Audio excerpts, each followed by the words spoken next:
Labor unrest was only one of Roosevelt's problems in 1934. Economic recovery had stalled, and critics complained that he'd gone too far.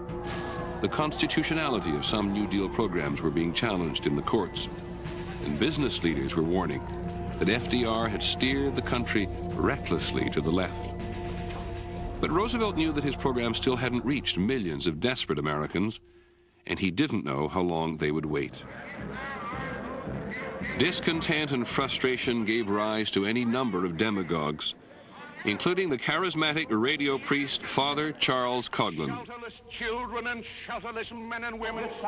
Dr. Francis Townsend, self-proclaimed advocate for the elderly, radical spellbinders who claimed the New Deal was dying.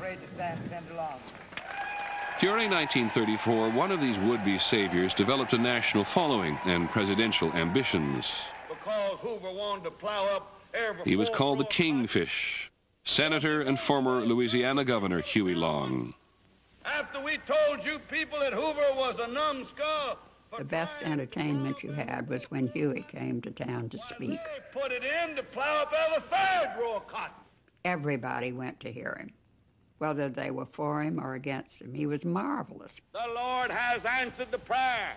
He has called the barbecue. He used such expressive language. He said you just had to listen. And when people listened, many discovered they liked what they heard. What Huey Long was saying was that he was going to soak the rich and he was going to give that money to the poor. His plan was never really carefully worked out, and in his own state in Louisiana, he fell notably short of redistributing the wealth.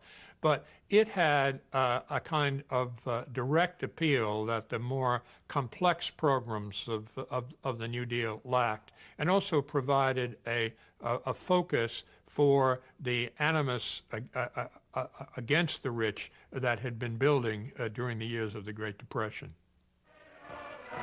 Long promised every American a house, a car, a radio. In return, he wanted power. Absolute power. You couldn't do anything in Louisiana unless you got his okay.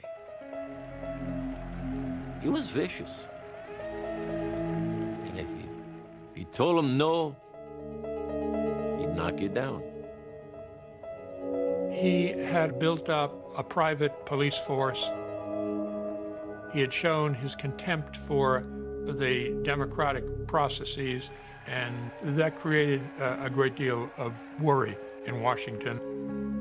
Not just Southerners, but Midwestern farmers and New York factory workers were joining Long Share Our Wealth clubs. By 1935, Franklin Roosevelt was privately calling Huey Long the most dangerous man in America. They sat up and called General Hugh S. Johnson down here to take charge of that. When you have food riots, you have the makings of a dictatorship.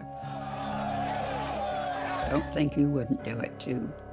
You might vote the wrong way. He rose on the votes of the people, and Huey Long was rising on the votes of the people, too. Huey Long never got the chance to run for president. He was cut down by an assassin in September 1935.